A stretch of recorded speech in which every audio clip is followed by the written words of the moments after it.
So the whole point about bringing this locker room thing is just a shout out to one of our viewers that don't live in Oregon. Wanted us to bring up a story. Oh yeah. About our own locker room hijinks. We all talk about we never really had hijinks. We all went to school in the 90s. The locker room for us was really a get in, get out situation. Basically, we weren't really you trying got to changed for gym class. There was no showering. We weren't trying to marinate. We weren't trying to have fucking conversations while our fucking balls were out. No, it wasn't happening. Yeah, I think man. All you wanted to do was like make sure that your $3 for school. I didn't have my leg up on the bench. That was exactly with my dangles hanging. Look at the way my Hey balls Jim, are. you got that English homework? Can I borrow it? Can I get some notes from you? Yeah, I gotta work on that Longfellow poem. Scrotum swaying in the wind. Yeah, I mean, door knocker earrings. But there is a locker room story with that we do have. So yeah, in honor of one of our viewers, we did have a locker room hijink that. At this time of age, and I think when they had a conversation about it, that this would not be okay. It was funny that it was okay in the 90s, but if this happened in this day and age, this would have been on CNN. I think feel like this would have been a national. It could have been on CNN then if someone reported it. Yeah. So for some reason, we had the track and field team were notorious for the strangest hazing. Very strange hazing, a little homoerotic. I've said that so many more times than I've ever said in my life. So we had one guy. Not that there's anything wrong with that. We had two. No. Yeah. Not if it's forced. Well, if it's forced on you, yes, there is something wrong. Yes, there's something wrong with this. If it's being forced on you. That they stripped two young, not young. Well, they were young, but two newbies to the team. Yes. Two rookies to the team. Yes. One was stripped down. His name was Skalula Bunny. It is on his birth certificate. Skalula Bunny was stripped down, naked. He was like taped to the and he was taped to the bench. The bench, okay. I haven't heard the story in a while. He was taped to the bench. And they grabbed... Face down or back down? Face down, ass up. That's the way I like to fuck. Yes, it was exactly the worst description ever. Face down or back down? Well, I'm trying to paint. Well, we gotta try to paint a picture here. I know. I don't really know how to seamlessly tie this. Like this thing is like this.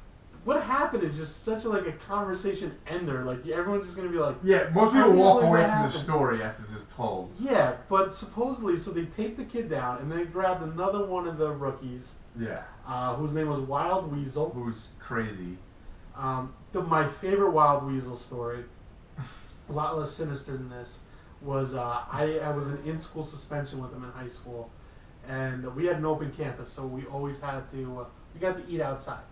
The only time I ever ate cafeteria food in high school was when I was in school suspension.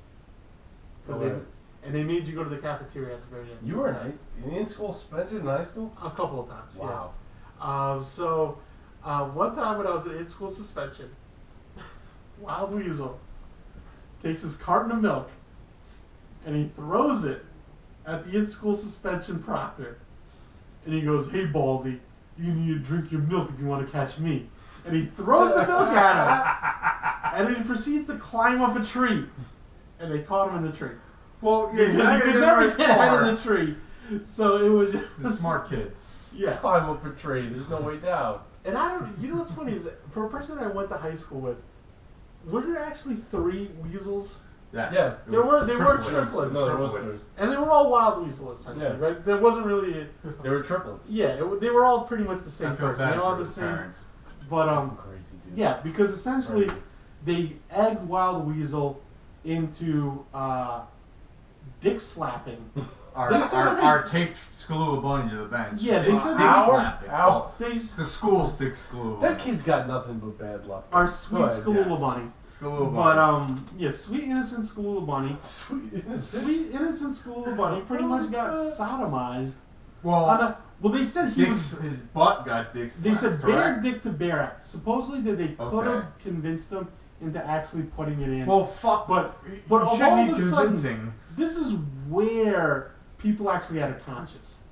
Yeah, I mean, come on, you're gonna physically rape somebody? They said bare dick, bare ass is acceptable but actual insertion. So I mean, I gotta give credit to the rest of the track and field team that they realized, that there was a line to cross, but that line was crossed 15 minutes ago. In both the conversation and the actual events that happened in the story. So you go to school, think you get an education, and you come home raped by a man.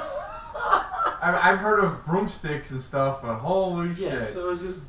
Like the broomstick, whatever. I've heard of football team. Sorry, but if I've heard the football team. I don't want it to be with a broomstick. Yeah, I don't know. Would you rather a broomstick or a real penis? It was like that weird scene in Requiem. Like a hockey stick. Yeah. Yikes! It's curved. It was like that weird scene in Requiem for a Dream without cocaine.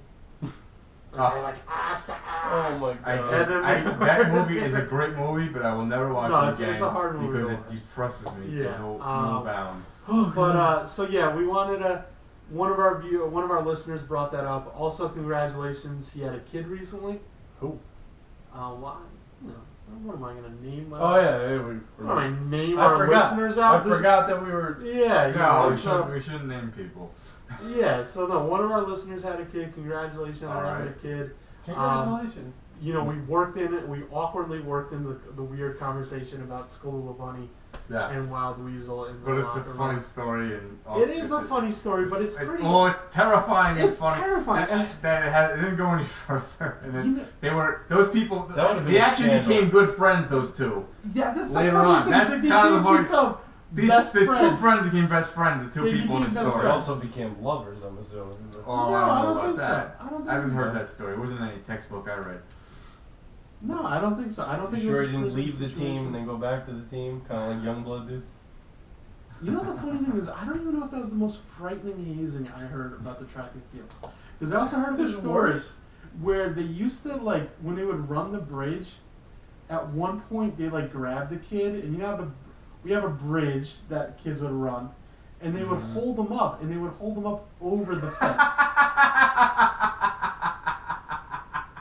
So that he could easily die if something went wrong. And we're dealing with high school kids. Did they chance so something too? could have easily went wrong. You know, we're not. So I always thought that was even the most frightening.